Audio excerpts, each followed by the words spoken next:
심장 부정맥 수술을 하셔가지고 병원에 입원해 계십니다. 그래서 월요일 날쯤 태어나는 걸로 알고 있는데 여러분 위해서 기도해 주시기 바랍니다. 자, 오늘은 지난주에 이어서 예수님의 재림에 대해서 계속 말씀을 전하겠습니다.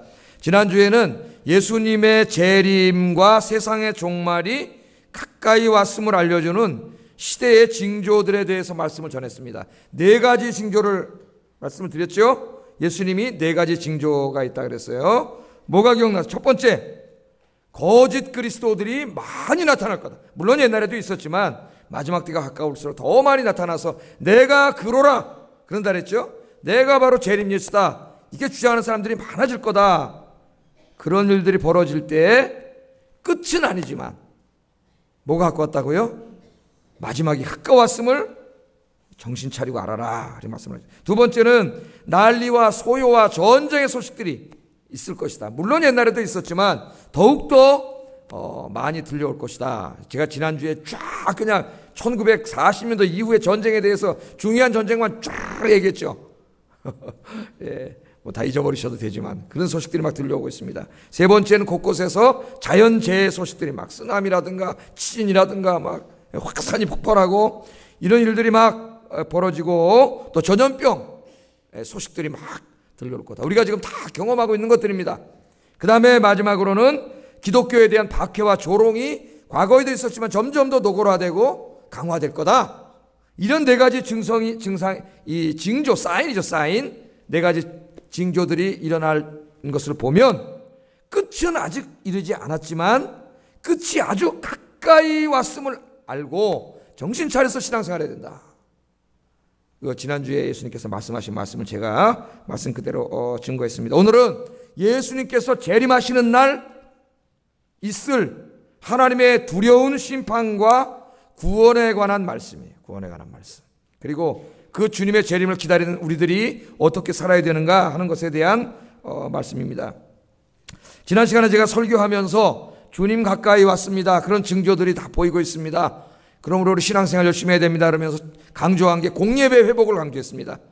공예배, 예배의 삶을 회복하자. 여러분 어떻게 말씀 듣고 실천하셨나요? 실천하셨어요? 아멘 소리 좋은 거 보니까 안 하신 것 같아요. 실천을 잘 안 했어요. 제가 보니까 하나님의 말씀을 들을 때 한쪽 귀로 듣고 흘려버리고 이런 습관을 들이면 안 됩니다. 그 마귀가 제일 사용하는 방법이에요. 습관이 되면 늘 이래요. 듣고 흘리고 어떨 땐 들어오지도 않고 그러니까 졸리고 딴 생각하고 참 불행한 인생이 되는 거예요. 하나님의 말씀을 늘 명심해서 듣고 머리로 이해하고 가슴이 뜨거워지고 그것이 나의 삶을 변화시켜야 돼요. 그렇게 하려고 저를 세운 거예요. 하나님이 여기에. 제가 왜 설교하겠어요? 여러분에게 오늘 뭐 듣기 좋은 강연하려고 쓴 거 아닙니다. 여긴 중요한 하나님 말씀을 선포하는 것이지 무슨 교양 강좌하는 데가 아니에요. 여러분 와서 뭐 위로나 받고 뭐 그렇게 가는 데가 아니에요. 오늘 강단이 너무 그런 쪽으로 흘러가고 있어요. 여기는 하나님의 말씀을 선포하는 것이에요. 그래서 여러분이 하나님의 말씀을 듣고 그 말씀대로 살게 하기 위해서 하나님 말씀을 선포하는 것입니다. 오늘 여기는 아주 중요한 것이에요. 여러분 오늘도 이 말씀을 들을 때 여러분 머리로 이해되고 가슴이 뜨거워지고 여러분 삶을 변화되는 오늘 그런 시간 되기를 주의 이름으로 축복합니다. 이 하나님 말씀은 이게 아주 정신을 차리고 심각하게 들어야 돼요. 그래서 일단은 항상 집중을 하라. 저를 쳐다보라 그랬어요. 저를 쳐다보세요. 딴 데 쳐다보지 마세요. 머리 숙이지도 마세요. 그냥 저를 쳐다보세요. 쳐다보고 막 뚫어지도록 쳐다보세요. 저를. 이렇게 안 하면 벌써 마귀가 역사. 이렇게 하면 벌써 역사예요. 마귀가. 뭐 할까? 딴 생각이 들고 졸리기 시작해요. 드세요. 고개를 왜 숙여 설교하는데 고개를 드세요. 눈을 크게 뜨고. 자, 잘 들으시기 바랍니다. 자, 오늘 읽은 본문은 좀 이해하기가 상당히 난해한 말씀 중에 하나입니다. 난해 구절이에요. 자, 왜냐하면 예수님께서 20절에 보면은 예루살렘의 멸망을 이야기하시면서 동시에 27절을 보면은 예수님의 재림을 이야기하세요. 그러니까 예루살렘의 멸망과 예수님의 재림을 같이 이야기하고 계십니다. 참 어렵습니다. 왜냐하면 예루살렘은 이미 2000년 전 AD 70년에 멸망했어요. 우리 지난 시간에 공부했죠. 근데 예수님은 재림하지 아직 안 오셨어요. 그런데 오늘 본문을 읽어보면 이렇게 쭉 그냥 피상적으로 읽어보면 지금 보세요. 너희가 예루살렘이 군대들에 에워싸이는 것을 보거든 쭉 얘기하다가 27절에 인자가 구름을 타고 오래야 이렇게 말씀이 돼요. 이 말씀을 한글 여러분 그냥 읽어가지고는 잘 이해가 되지 않습니다. 제가 옛날에 젊었을 때 성경을 많이 읽을 때 굉장히 이해가 되지 않았어요. 말씀이. 그래서 여러분도 성경을 진지하게 읽어야 돼요. 진지하게 읽고 이해하고자 한다면 오늘 말씀이 상당히 어렵습니다. 이게 어떻게 된 건가? 자, 예수님이 이 예언을 하실 때는 언제예요? AD 30년 정도. 예루살렘 성은 AD 70년에 멸망했어요. 그러니까 40년, 예수님이 예언하시고 40년 후에 예루살렘 멸망이 이루어집니다. 그 다음에 또 예수님이 다시 오신다 그랬어요. 이건 아직 이루어지지 않았어요. 그런데 이게 지금 같은 시간 안에 다루어지고 있어요. 여기서. 이게 어떻게 된 건가? 제가 이해하기 쉽게 그림을 하나 그려왔습니다. 이 그림만 보면 금방 이해하기가 쉽. 내가 내려가서 이거 포인트 펜을 갖고 온다고 그랬는데 안 갖고 올라온다. 정신이 없어가지고. 자, 여기 두 그림이 있어요. 여러분, 휴가 때 말이죠. 수요일 날 하여튼 이사에서 공부하러 오신 분들은 다 알아요. 제가 이사에서 이거 예언적 전망이라고 이해하지 못하면 이해할 수 없는 말들이 이사에서 많이 나옵니다. 그래서 제가 비슷한 그림으로 설교를 했는데, 여러분 고속도로나 국도에 자동차 타고 가시다 보면은 저 오른쪽이나 왼쪽에 저 멀리 산이 쭉 보이지 않습니까? 그럴 때가 있어요. 그런데 그 산이 어떻게 보여요? 멀리서 보면은 산이 이렇게 겹쳐서 보이죠. 지금 예루살렘 멸망이라고 하는 낮은 산과 예수님의 재림이라고 하는 높은 산이 겹쳐서 보여요. 겹쳐서. 그죠? 하나 붙어 있는 것 같았고. 근데 여러분이 차를 세워놓고 실제로 절로 한번 걸어가 보세요. 걸어가 보면 그 옆에 그림이 나와요. 어떻게 돼 있어요?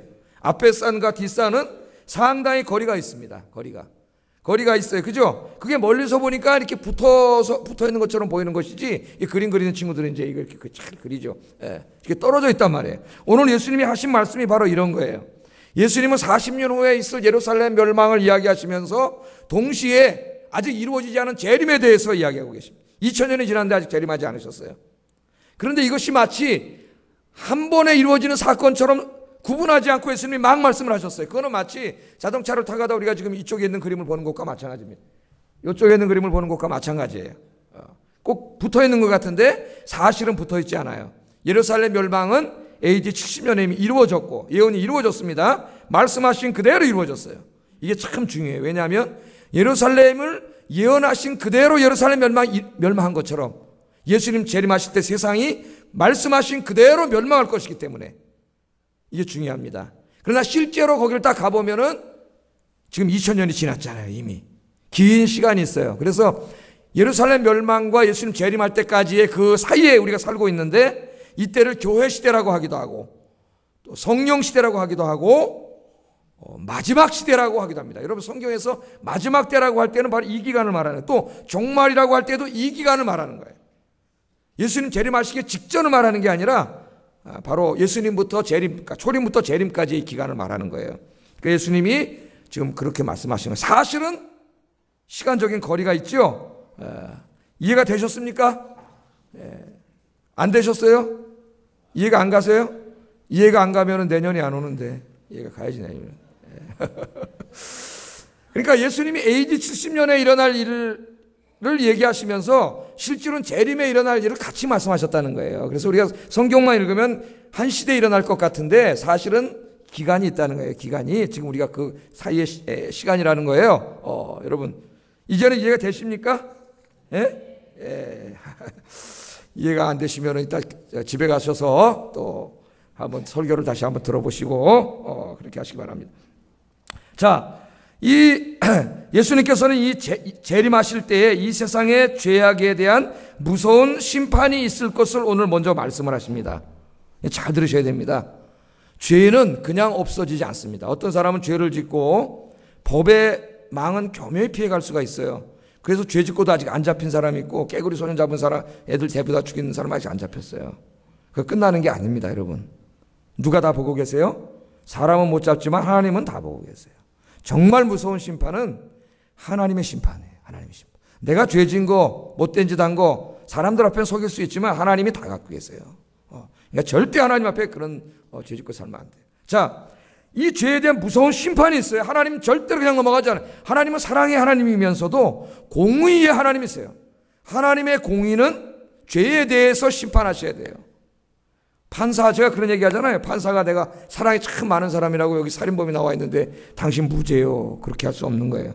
판사는 공의로 판결하는 거예요. 그 사람이 사람을 죽였으면 사형, 그게 공의예요. 하나님도 마찬가지. 무서운 심판이 있습니다. 심판이 있어요.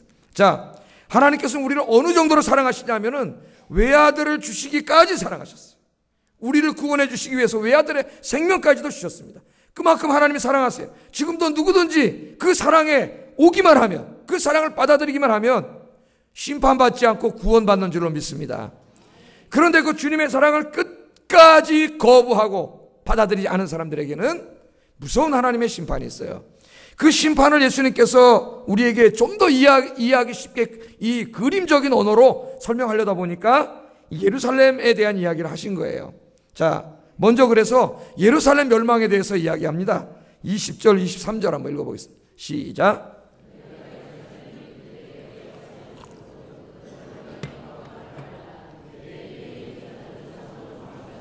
성내에 있는 자들은 나갈 것이며 촌에 있는 자들은 그리로 들어가지 말지어다. 이날들은 기록된 모든 것을 이루는 징벌의 날이니라. 이날에는 아이 벤 자들과 젖 먹이는 자들에게 화가 있으리니 이는 땅에 큰 환난과 이 백성에게 진노가 있겠음이로다. 아멘. 아까 그 그림 한번 다시 보여주세요. 그림을. 아까 이해가 안 가는 분이 있는 것 같아가지고. 자, 이 그림을 보면 예루살렘 멸망 때에 이루어질 일들을 예언한 게 지금 읽은 20절, 23절이에요. 그럼 저기 이제 아직 재림하시지 않았는데 예수님이 재림하실 때 이루어질 일들에 대해서 예언하는 게 25절, 27절이에요. 25절, 7절. 그 다음 미리 한번 읽어보겠습니다. 시작.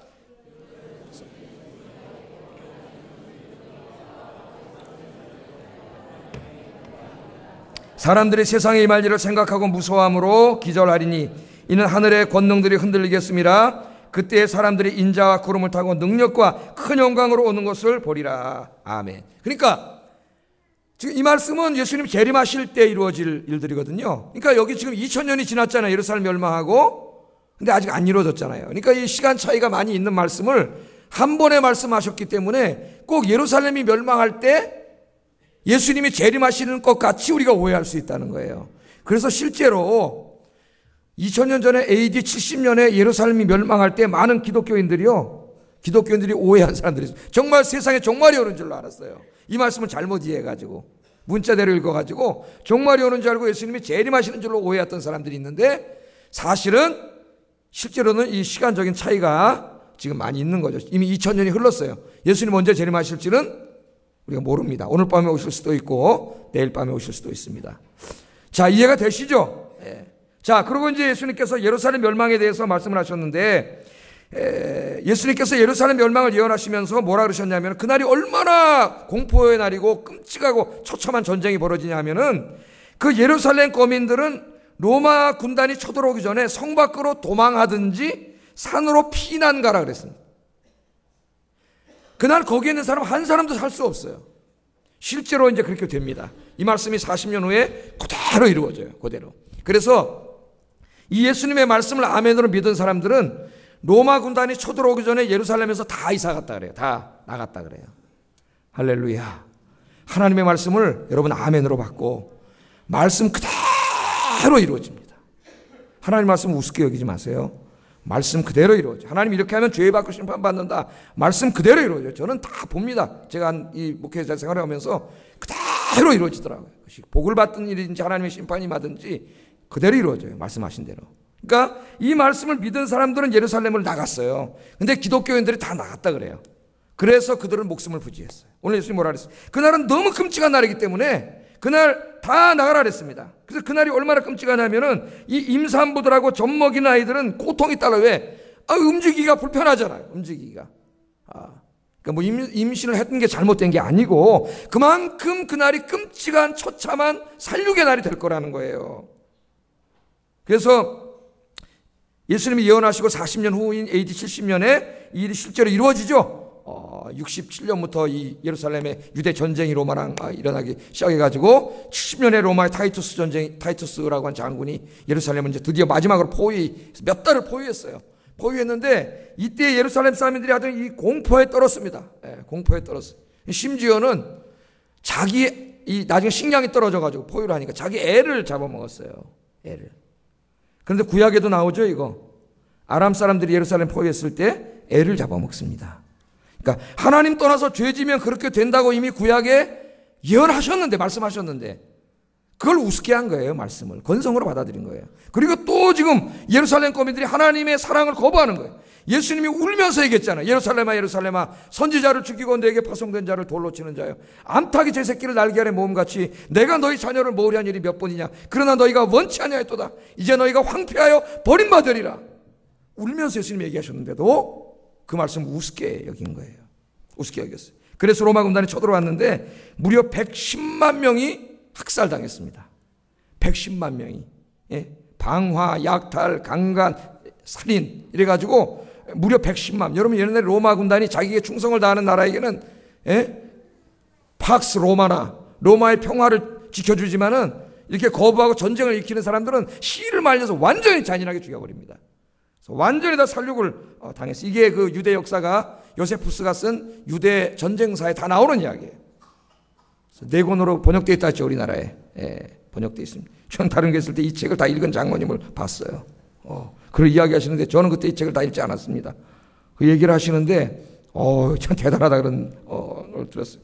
자, 110만 명이 학살될 정도로 처참하게 죽어갔어요. 여러분, 예수님께서 지금 이 말씀을 하셨는데 결국 우리가 이 말씀을 읽잖아요. 예수님은 지금 그 당시 사람만 염두에 둔 게 아니라 앞으로 이 땅에 존재할 모든 사람들이 읽게 하기 위해서 지금 이 말씀을 뒀거든요. 예수님이 예언하시고 40년 후에 문자 그대로 예언이 이루어진 거예요. 끝까지 하나님의 사랑을 거부한 이들에게는 엄청난 심판이 문자 그대로 이루어졌습니다. 뭘 얘기하고 싶을까요? 우리들에게는. 우리는 알고 있잖아요. 이미 역사를 통해서 알고 있잖아요. 오늘 말씀을 통해서 알고 있잖아요. 우리에게 뭘 말씀하려고 그런 거예요, 예수님이. 끝까지 하나님의 말씀을 거부하고 하나님 말씀을 우습게 알고 회개하지 않은 자들, 하나님께로 돌아오지 않은 자들, 예수 믿지 않은 자들, 교회는 왔다 갔다 했지만 제대로 신앙생활하지 않은 자들에게는 마지막 주님이 재림하실 때 이와 같은 무서운 심판이 있을 거다. 그것을 얘기하고 싶은 거예요. 예수님 무슨 역사 얘기하려고 그런 게 아니라, 이 역사책이 아니잖아. 예수님은 설교하시는 거예요. 역사를 재료로, 예언을 재료로 해서 우리에게 설교하시는 거예요. 여러분, 그러므로 여러분 우리가 전도해야 돼요. 그 사람들 중에 그 주님의 사랑을 거부하고 이 무서운 하나님의 심판을 받는 사람, 내 가족일 수도 있고 내 친척일 수도 있고 내 친구, 이웃, 동료, 가까운 사람, 매일 만나는 사람일 수 있기 때문에 여러분 전도해야 됩니다. 나중에 이 심판받고 이 사람들 지옥 갈 때 여러분 쳐다보고 원망하면서 왜 너 그때 나한테 예수 믿으라고 한 번도 얘기하지 않았냐, 이런 끔찍한 지옥 있는 거로 뻔히 알면서 너 차창모 목사님이 설교한 거 다 들었으면서 너 왜 나한테 여기에 대해서 증거하지 않았어? 여러분 엄마 아버지가 그럴 수도 있고 여러분 형제가 그럴 수도 있고, 여러분 우리가 이 말씀을 들어야 됩니다. 그런 심판이 있어요. 또한 그날은 하늘의 천체들이 막 흔들리고 바닷물이 흔들려 육지로 넘쳐 들어오는 두려움과 공포의 날이 될 것이라고 이야기합니다. 25절 26절 읽어보겠습니다. 시작.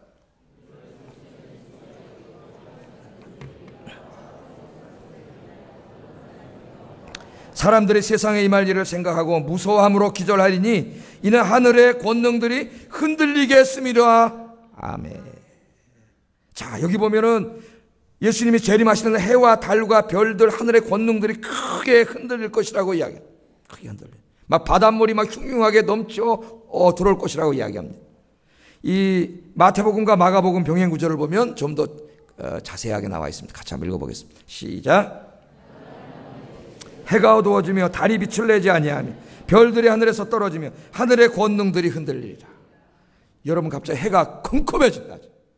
달도 빛을 발하잖아요. 하늘에서만 별들이 쏟아져 내려요. 우리 가끔 계기 일식할 때 해가 어두워지면 옛날 사람들은 공포에 떨었습니다. 무슨 좋지 않은 일이 벌어지면 어떡하나. 깜깜하고 무섭죠. 뿐만 아니라 여러분 여름에 막 태풍이 몰아치고 그래가지고 재작년에는 유리창이 다 박살난다 그래가지고 뭐 붙이라 했어요. 신문지 붙이라 그래가지고 이렇게 해보니까 또 우리 지금 유리창에 다 이쪽은 보니까 그래가지고 이걸 붙여야 될까 말아야 될까 그러다가 신문지 그래도 붙여봤어요. 신문지 붙이러 날아갈까. 전화가 막 우리 누님들한테 오고 신문지 붙이라고. 바람만 한번 불어도 이렇게 무섭잖아요 우리가. 하늘에 막 그런 일들이 벌어진다고 생각해요. 우르릉 꽝꽝 천둥이 치고 번개가 치고. 제가 몇 년 전에 휴가 지리산으로 차 몰고 나갔다가 밤인데 막 그 운봉이라고 하는 지리산 자락인데 비가 폭우가 쏟아지고 우르릉 꽝꽝 번쩍번쩍 하는데 제가 목사지만 솔직히 말하면 차 운전하다 좀 두렵더라고요. 이거로다 번개 한 대 맞아서 가면 어떡하나. 또 밑에가 무너질 수도 있잖아요. 산은 그냥 왕 무너지는데 고까지 거에도 인간이 두려운데 해가 어두워지고 하늘이 천체 흔들리고 별들이 쏟아져 내린다 그랬는데 그게 뭔지 잘 모르겠어요. 어떤 사람은 이걸 과학적으로 해석을 해가지고 지금 하늘에 떠 있는 인공위성이 수만 개가 있잖아요. 이게 다 떨어진다는 거예요. 일로. 그럴듯한 해석입니다. 인공위성이 다 쏟아지면 어떻게 되겠어요? 나 뭐 그런 것 같지는 않고, 하여튼 전체에 하나님의 심판이 임하는, 우주에 임하는 하나님의 심판이에요. 뿐만 아니라 그날에 어떻게 바다와 파도의 성난 소리로 인하여 사람들이 공포와 두려움에 휩싸인다랍니다. 여러분 바다에 나가보셨나요? 요새 우리 너무 잘합니다. 툭 하면 지진이 일어나고 해일이 일어나가지고 쓰나미라 그러죠. 막 해일 덮쳐서가지고 저 인도네시아 푸켓 이런데 덮쳐가지고 휴양지에 몇십만 명이 죽었고 몇만 명 단위로 막 죽습니다. 지금 바닷물이. 우리나라 동해안에도 어떤 아줌마가 그래, 내가 60평생에 한 번도 바닷물이 넘친 적이 없는데 이렇게 들어왔다는 거예요. 그래서 동해를 한번 탁 치고 나갔잖아요. 해변 마을을. 이거 언제 흉흉하고 칠지 몰라요. 언제 들어올지 모릅니다. 그래서 그 다음부터 제가 바다를 별로 안 좋아하게 됐습니다. 휴가 때도 바다는 잘 안 가요. 그래서 제가 산으로 가야지. 바다는 멀리서 구경만 해. 여러분, 이런 일들이, 그러니까 바다에 대한 하나님의 심판. 그 한번 지금 예수님이 그 그림으로 보여주는 거예요. 왜냐하면 아무리 마지막 때에 있어 하나님의 심판의 준엄함을 말로 이야기해도 이 완악한 사람들이 듣지를 않아. 하나님의 아들이 와서 설교하는데도 안 듣고 오히려 저 귀신 들렸다고 죽이려고 그래. 자기가 오히려. 왜? 바리새인과 이 제사장들이 자기를 깐다고 잡아 죽이려고 그래. 하나님 말씀을 수정하려고 그러지 않고. 그러니까 예수님께서 이걸 좀 더 잘 이해하게 하기 위해서 하늘에 막 이 전체가 막 흔들리고 바다가 막 흔들리고 흉흉하고 막 그런 두려움과 공포, 무서운 하나님의 심판이라는 거를 이 그림 언어로 보여주는 거예요. 영어로 하면 describe 해주는 거예요. 이렇게 묘사해 주는 거예요. 묘사. 이해할 수 있도록. 왜? 회개하라고요. 심판받고 죽으라고 말씀하시는 게 아니에요. 회개하라고 말씀하시는 거예요. 할렐루야. 회개하고 돌아오면 구원받잖아요. 회개하고. 저를 통해서 설교할 때도 뭐 누구를 깔라고 얘기하는 게 아니라 뭐 누구를 까기 목사가 뭐예요? 왜 누구를 까겠어요? 왜 말씀하는 거예요? 안타까우니까 하나님 저를 통해 여러분에게 말씀하시는 거예요. 돌아오라고. 하나님께로 돌아오라고. 여러분 심판받고 그렇게 죽게 내버려 두려면 제가 뭐라 설교하겠어요? 내버려 두면 되지. 그 사람 가서 그냥 그렇게 살다 가면 되는데, 미우면 그냥 내버려 두면 돼요. 저 사람 저렇게 살다 뻔하게 그렇게 될 거니까. 그런 게 아니잖아요. 사랑하니까 안타까운 마음으로 주님께로 돌아오라고 예수님이 설교하시고 성경으로 기록하시고 목사를 통해서 지금 또 설교하게 하시는 거예요. 설교하게 하시는 거예요. 여러분, 이런 날을 오는 걸 볼 때 여러분 정신 차리라는 거예요. 신앙생활을 여러분 잘하는 거예요. 준비하라는 거예요. 주님 맞이할 준비하라는 거예요. 여러분 주님 맞이할 준비하고 계십니까? 제가 이제 좀 이따 그 말씀을 지금 갈 겁니다. 여러분 이런 날이 있습니다. 정말 이제부터 우리 신앙생활에 정신 차려야 돼요. 예수님이 정신 차리라는 거예요. 정신 차려서 신앙생활하고 전도하라는 거예요. 오늘 말씀을 가슴에 새기면서 내 가족, 내 친구, 내 이웃들 깊이 생각하고 여러분 기도하고 전도하시는 여러분 되기를 주의 이름으로 축복합니다. 자, 그러나 이 무서운 심판의 날이 예수 믿고 구원받은 사람, 끝까지 신실하게 믿음을 지킨 사람들에게는 무서운 날이 아닙니다. 얼마나 무섭냐면 아까 뭐라 그랬어요? 말씀에 기절한다 그랬어요. 기절. 이 너무 공포와 두려움이 오면 사람이 못 움직이잖아요. 움직이지 못해요. 어렸을 때 여러분 산에 가다가 갔다는 무서워갖고 밤에 막 지나다 뒤에서 갑자기 바람이 불어갖고 비식 하면 귀신 나타난 줄 알고 여러분. 그 다음부터 발이 떨어져요? 안 떨어져요? 원래는 도망가야 되는데 발이 안 떨어지잖아요. 너무 무서우면. 너무 공포에 질려서 기절할 정도. 그러니까 그게 뭐냐면 그 심판은 인간이 감당할 수 없는 무서운 심판이에요. 그걸 이야기하는 거예요. 그러나 그날이 끝까지 주님의 사랑을 거부한 자들에게는 심판의 날이지만 예수 믿고 구원받은 우리들에게는 이 날이 축복의 날이요 구원의 날입니다. 할렐루야. 여러분은 심판받지 않아요. 그 무서운 심판에 여러분 있지 않아요. 여기 있는 분들은 다 그런 분들이 되기를 주의 이름으로 축복합니다. 27절 28절 읽겠습니다. 시작.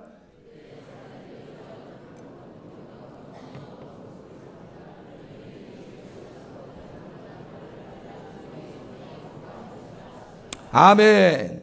그때에 사람들이 인자가 구름을 타고 능력과 큰 영광으로 오는 것을 보리라. 이런 일이 되기를 시작하거든 일어나 머리를 들라. 이 땅 세상을 향하여 머리를 쳐박고 살지 마세요. 머리를 들라. 속량이 가까웠느니라. 속량은 구원이에요. 구원. 그러니까 이걸 굳이 시간으로 조금 나눈다면 이런 얘기입니다. 예수님께서 재림하실 때 오늘 말씀해 보면 전 땅 끝까지 한 말씀을 더 읽고 한번 좀 진행을 해보겠습니다. 자, 예수님께서 재림하실 때 구름을 타고 능력과 큰 영광으로 예수님께서 오세요. 2000년 전에 어떻게 오셨어요? 아무도 모르게 저 유대 땅 로마 제국의 동쪽 끝 변방, 거기 베들레헴이라고 하는 작은 마을에서 아기의 모습으로 오셨습니다. 하나님이 아무도 모르게 오셨어요. 그러나 이제 다시 오실 때는 그런 모습으로 오시지 않는다는 거예요. 여기 구름을 타고 오시는 모습은 왕의 모습으로 오시는 모습이에요. 온 우주의 왕으로 창조주로서 오시는 거예요. 정말 구름 타고 오시는 게 아니에요. 여러분 무슨 손오공도 아니시고 구름 타고 오시는 게 아니에요. 그거는 모든 민족들이 다 볼 수 있도록. 그래서 예수님이 재림하시면 지난 시간에 뭐라 그랬어요? 모르는 사람이 한 사람도 있으면 안 된다 그랬죠. 그러므로 나는 모르고 있는데 예수님 재림했다는 사람이 있으면 무조건 뭐라 그랬어요? 무조건 이단이라 그랬잖아요. 볼 것도 없이 이단이라 그랬어요. 그런데 어리석게 쫓아다니지 말라 그랬죠. 지금 이단에 가 있는 수만 명의 사람들 대부분이 교회에서 간 사람들이에요. 참 안타까운 일이에요. 진리의 말씀을 조금만 잘 들었어도, 조금만 알고 있어도 거기 안 갈 텐데. 예, 너무나 안타깝죠. 모든 사람들이 다 복에 오시는데 오실 때 이 악한 자들은 심판하시지만 의로운 자들은 구원하세요. 어떻게 구원하시느냐? 마태복음 24장 30절 30 병행 구절입니다. 자세히 나와 있습니다. 시작.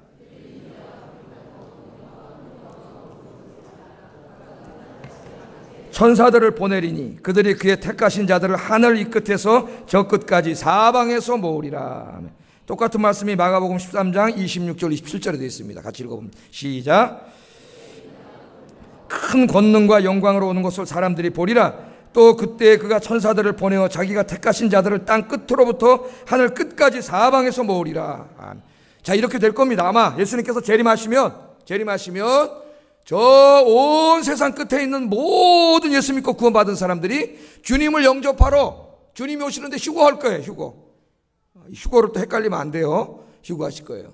이 주님을 영접하러 공중으로 주님을 영접하러 올라갈 때에 이 땅에는 하나님의 심판이 있을 거예요. 지금 말씀하신 이 무서운 심판이 있어요. 끝까지 예수 믿지 않고 거절한 사람이거나 교회는 왔다 갔다 했지만 엉터리로 신앙생활한 사람들에게는 하나님의 심판이 있습니다. 심판이. 그리고 주님께서 이 심판을 하신 이후에 이 땅을 어떻게 해요? 의로운 천국으로 하나님 나라로 치유하셔서 만드시고 백성들과 함께 이 땅으로 내려오셔서 영원히 살게 하실 것입니다. 할렐루야. 여기서 헷갈리면 안 돼요. 뭘 헷갈리지 마냐. 제가 지난번에 이단 가르쳐드렸죠. 이단도 휴거를 얘기해요. 그 다른 휴거예요. 이단은 뭐라 그래요? 예수님 재림하시면 예수 잘 믿는 사람들만 휴거해가지고 7년 동안 공중에서 어린 양 천국 잔치가 열리고 땅에서는 7년 대환란이 열려가지고 여기 같은 가족 중에서도 들려 올라간 사람 있고 안 들려 올라간 사람 있고 이런 얘기를 하는 데는 무조건 잘못됐다 그랬어요. 아셨죠? 이거 무조건 이단이에요. 모든 잘못된 종말론이 다 이렇게 가르칩니다. 그런 7년 대환란, 문자적인 7년 대환란, 문자적인 어린 양 혼인 잔치 7년 그런 건 없어요. 그러나 이거는 이 휴거는 뭐냐면 주님이 오실 때 아주 순식간에 다 이루어지는 거예요. 그러니까 이게 주님이 재림하실 때 모든 믿는 자들이 주님을 영접하러 싹 올라갈 때 여기는 심판을 받고 하나님 나라로 싹 구속받고 내려오셔가지고 여기 천국을 이루시는 거예요. 할렐루야. 구분할 수 있겠죠? 우리 목사님도 휴거 얘기하셨는데 그렇게 해가지고 또 다 졸다가 어떤 사람은 이단에 대해서 이야기한 것만 듣고 가가지고 또 내가 이단 얘기했다고 그런 사람이 있어요. 구분되시죠? 이단하고 이런 말씀을 오늘 약간 더 듣고 싶으면 집에 가서 또 컴퓨터 틀어가지고 계속 들으세요. 계속 정말로는 확실히 할 때까지 여러분 확실히 할 때까지 그렇게 들으시기 바랍니다. 그래서 여러분 우리를 주님께서 다 구원하시러 이렇게 예수님께서 오신다고 말씀을 합니다. 자, 그러면 그때 죽은 사람들은 어떻게? 이미 죽어 있는 사람들은 예수님 재림하실 때 이미 죽었어요. 영혼이 낙원에 가 있어요. 육신은 다 썩어 없어졌어요. 사람들 어떻게 한다 그랬어요? 바다가 문을 열고 음부가 문을 열고 계시록에 다 나와요. 바다가 문을 열고 음부가 문을 열고 무덤이 문을 열어서 죽은 자들을 내어주면 그들이 어떻게 해요? 부활해서 영혼과 함께 영광스러운 몸을 이루어요. 하나님과 같은 영광스러운 몸. 그래서 함께 참여해요. 그럼 그 주님이 재림하시는 날 살아있는 사람 어떻게 돼요? 오늘 오셨어 지금 예배 중에. 좀 오늘 예배 끝나고 오셨으면 좋겠어요. 이날 오시면 어떻게 되겠어요? 이 사람들은 여러분과 저는 고린도전서 15장 50절 52절 같이 읽어보겠습니다. 시작.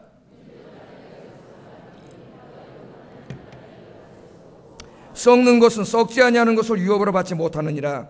보라 내가 너희에게 비밀을 말하노니 우리가 다 잠잘 것이 아니요 마지막 나팔에 순식간에 홀연히 다 변화되리니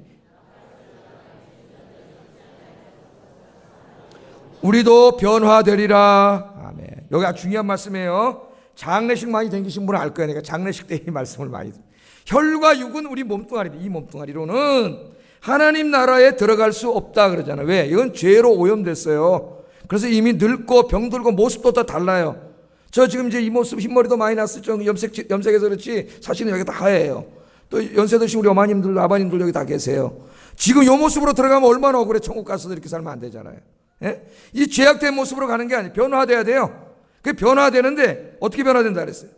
주님이 오실 때 영광스러운 몸, 그러니까 이미 죽은 사람들이 부활의 몸으로 변화되는 것 같이 똑같은 거예요. 똑같은 거예요. 똑같은 영광의 몸으로 변화돼서 참여하는 거지, 이 늙고 병들고 죄 많은 몸으로 참여하는 게 아니에요. 아주 영광의 몸으로 천국에 함께 참여해서 영원히 주님과 함께 행복하게 살게 될 줄로 믿습니다. 그게 기독교의 소망이에요. 소망. 예? 몰트만이라고 하는 독일의 신학자가 너무 기독교의 소망을 이 땅의 정치, 민주화, 경제, 정의에다가 두고 말이죠. 소망신학이라는 책을 써가지고 이 정치신학, 해방신학, 민중신학, 우리나라 이 좌파신학에 엄청난 영향을 미쳤어요. 그 잘못된 거예요.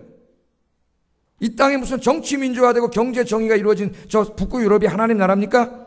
거기도 음란하고 동성연애가 판을 치고 죄악이 더 시글시글한데 거기가. 예? 잘못 생각한 거죠. 완전히 변화된 하나님의 나라. 거기 영원히 살게 될 거예요. 전도하면은요, 어떤 사람이 묻습니다. 아이, 저 다 좋겠는데, 그럼 천국에서는 뭐하고 살아? 천국에 재미 하나도 없을 것 같은데, 지루할 것 같은데, 뭐하고 살아? 계시록에 보면 예배하는 모습이 나오는데, 뭐하고 사냐 그래요. 뭐하고 사냐고. 거기 극장 있나? 뮤지컬 하나? 연극 하나? 백화점 있나? 하여튼 상상을 마음대로 한번 해볼 수가 있겠습니다. 그 나라가 어떤 나라인지. 그런데 제가 이렇게 얘기합니다. 그래? 그럼 당신 이때까지 살아오면서 제일 행복해 할 때 언제예요? 제일 행복했을 때. 그때 한번 생각해 보세요. 여러분 한번 생각해 보세요. 지금 제일 행복했을 때 언제예요? 지금이면 제일 좋은데. 제일 행복했을 때, 제일 기뻤을 때 한번 생각해 보세요. 언제예요? 제일 기뻤을 때. 인생에서 생각해 보셨어요?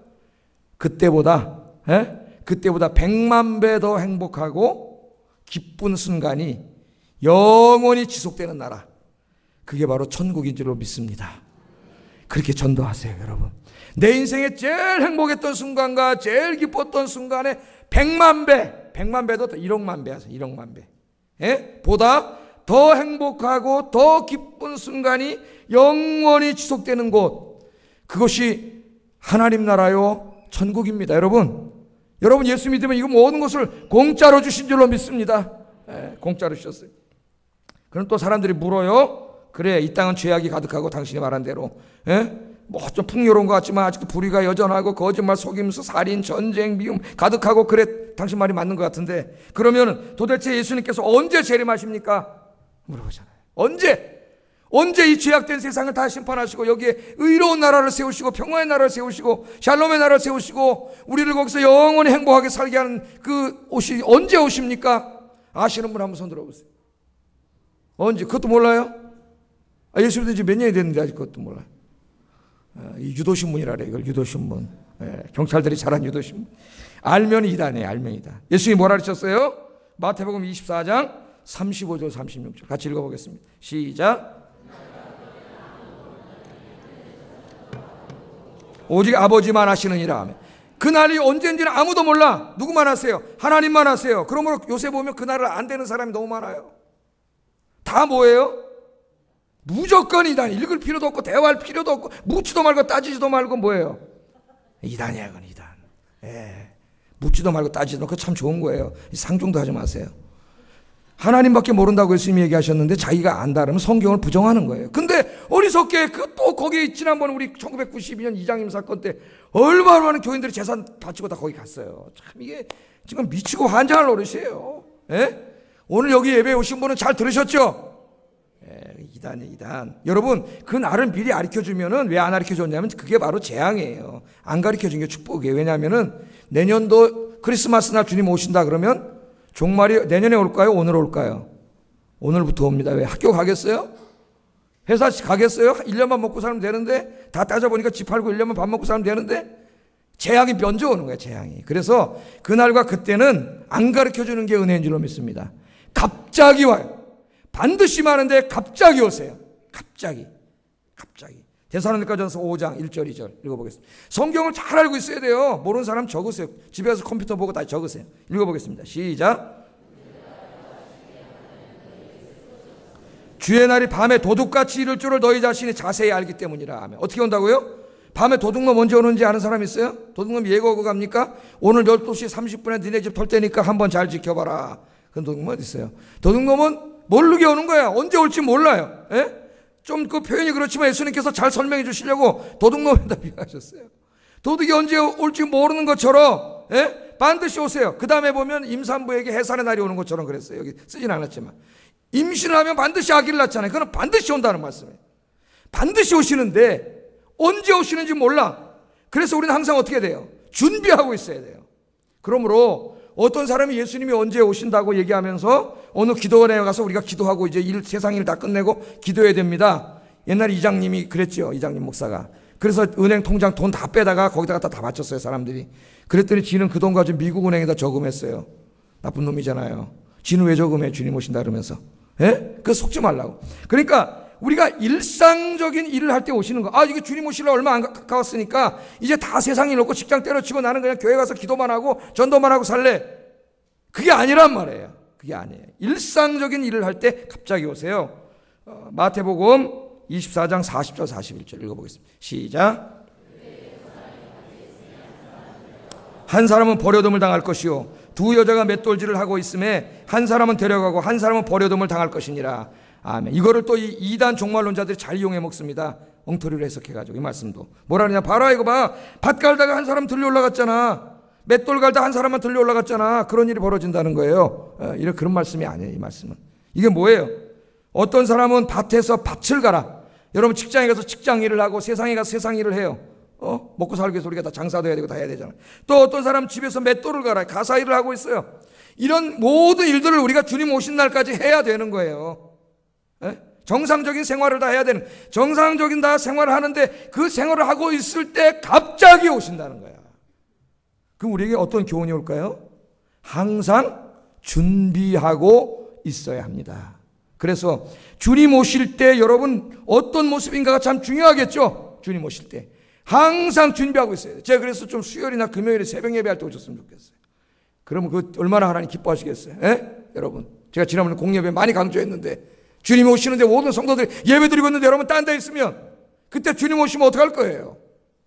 이제 심각하게 생각해야 됩니다. 하나님의 말씀에 대해서 심각하게 가슴에 두고 이 말씀을 생각해 봐야 돼요. 엉터리로 신앙생활하지 말고 항상 준비해야 된다는 거예요. 준비. 그럼 어떻게 준비해야 되느냐? 오늘 24절 36절에 말씀하고 있습니다. 같이 읽어보겠습니다. 시작.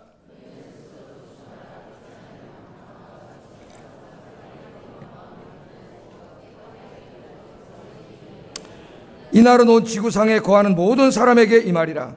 이러므로 너희는 장차 올 이 모든 일을 능히 피하고 인자 앞에 서도록 항상 기도하며 깨어있으라 하시니라. 아멘. 자, 이제 우리는 주님이 반드시 오신다는 걸 알았습니다. 오늘 밤에 오실 수도 있고 내가 어디 가서 뭘 하고 있는 그 순간에 갑자기 오신다는 걸 알았습니다. 그럼 우리 어떻게 되느냐? 항상 주님 맞을 준비를 해야 돼요. 주님 맞을 준비를.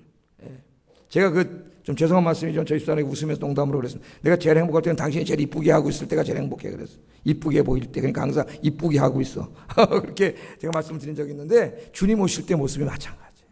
주님이 오실 때 우리가 영적으로 가장 이쁜 모습. 근데 언제 오실지 모르니까 어떻게? 항상 그런 모습. 여러분 집에서 밥을 하든 직장에 나가서 있든 무슨 일을 하든 항상 주님 앞에 가장 영적으로 아름다운 모습으로 준비하고 있으라는 거예요. 준비하고 있어. 그런데 오늘 첫째 뭐라 하냐면은 첫째 자신을 어떻게 해요? 조심하라. 너희 자신을 조심하라. Be careful of yourself. 너 자신에 대해서 아주 주의하라. 말이야. 주의하라. 자기 점검하라는 말이에요. 점검하라. 뭐를? 그렇지 않으면 방탕함과 술 취함과 생활의 염려로 마음이 둔해진다. 방탕과 술 취함과 생활의 염려 때문에 하나님에 대한 감각이 없어지고 믿음이 다 떨어져 나가. 멸망의 자식이 될 수 있다는 거예요.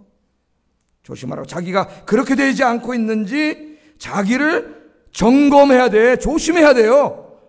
두렵고 떨림으로 자기를 늘 바라봐야 돼요. 여기 방탕함과 술 취함은 그냥 술 한 잔 먹는 것만을 의미하지 않습니다. 세상에 취해 사는 삶, 세상에 취해 사는 거예요. 세상을 너무 사랑하는 거예요. 하나님보다도 세상을 더 사랑하는 거예요. 세상을 너무 사랑해서 세상 즐거움 추구하느라고 예배도 기도도 말씀의 시간도 빼먹는 걸 우습게 하는 거예요. 왜? 세상이 더 즐거우니까. 세상이 돌로 댕기고 뭐 휴가 가지 말라는 얘기 아닙니다. 너무 지나치게 세상을 사랑하는 거죠. 제가 지난 시간에 공예배에 대해서 말씀을 많이 드렸어요. 여러분, 공예배에 참석할 수 있도록 특별히 힘써야 합니다. 수요일 날 직장이 안 끝납니다. 좋습니다. 어쩔 수 없습니다. 그러면 금요일 날 9시 금요 예배 꼭 오세요. 여러분, 금요일 날 우리 다 예배 드리고 여기 있는데 여러분, 주님 오시면 여러분 어떡할 거예요? 거기 딴 데 있다가, 저 클럽에 있다가, 저 술 먹고 있다가, 저 극장에서 영화 보고 있다가, 세상 즐기고 있다가, 그때 주님 오시면 어떡할 거예요? 어떡할 거예요? 심각하게 생각을 해야 돼요. 특별히 우리 젊은이 여러분, 그 시간에 어디서 뭘 합니까? 예배 드리는 시간인데, 기도하는 시간인데, 특별히 직분을 받은 여러분, 직분을 받은 사람이 이 시간에 안 나온다는 건 있을 수 없는 일입니다. 공예배 안 나온다는 건 있을 수 없는 일이에요. 하나님 앞에 다 나와야 돼요. 하나님 앞에 어떻게 이야기할 거예요? 하나님 앞에 다 나와서 예배하고 기도해야죠. 세상을 사랑해서 세상에 나가더라고. 그런 예배와 기도 시간을 우습게 알고, 하나님의 은혜 받는 시간을 우습게 알고, 주님이 조심하라 그랬어요. 여러분 점검해 보세요. 내가 지금 제대로 신앙생활 하고 있는지 조심하라. 하나님의 말씀을 절대 허투루 듣지 마세요. 그대로 이루어집니다. 말씀 그대로. 그 다음에 생활의 염려로 마음이 둔하여지지 않도록 주의하라. 여러분, 우리 다 먹고 살아야 돼요. 직장생활 해야 됩니다. 그렇기 때문에 어느 정도 염려가 있어요. 그래서 먹고 사는 문제, 의식주 문제에 대해서 관심 갖지 말라고 말한 게 아니에요. 예수님도 기도하라고 가르쳐 주셨어요. 일용할 양식을 주옵시고. 욕심과 탐욕이 아니라 필요를 기도하라 그랬습니다. 여기서는 그 욕심과 탐욕이에요. 너무 세상의 것들에 대한 이걸 갖고 또 갖고 또 갖고 탐욕과 욕심에 사로잡혀갖고 걱정과 염려에 사로잡혀 사는 사람들. 그러면 어떻게 된다고요? 마음이 둔해져요. 하나님으로부터 멀어져요. 신앙에서 자꾸 멀어져요. 죄악에 가까워진다는 거예요. 예수님께서는 그래서 먹고 사는 문제도 이렇게 말씀했습니다. 마태복음 6장 25절 26절 시작.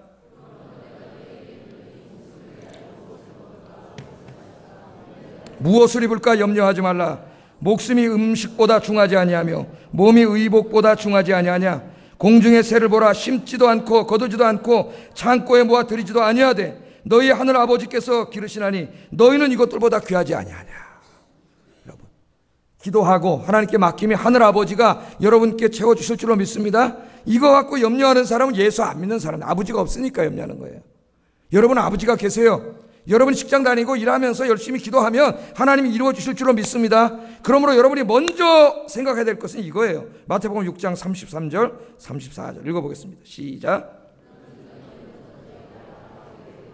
그리하면 이 모든 것을 너희에게 더하시리라. 그러므로 내일 일을 위하여 염려하지 말라. 내일 일은 내일이 염려할 것이요 한날의 괴로움은 그날로 족하니라. 먼저 우선권이 중요합니다. 여러분 인생의 최우선권이 뭐예요? 먼저 그 나라와 그 의를 구하라. 먼저 하나님을 구하라. 먼저 세상에 먹고 살고 뭐 이런 세상 일 때문에 맨날 염려하지 말고 먼저 하나님의 의를 구하라는 거예요. 먼저 하나님을 찾고 먼저 예배드리고 먼저 기도하는, 먼저 여러분의 인생의 시간들을 하나님을 위해 뛰어노라는 거예요. 그렇게 하고 있는지 오늘 자신을 어떻게 하라고요? 조심하라. 조심하라.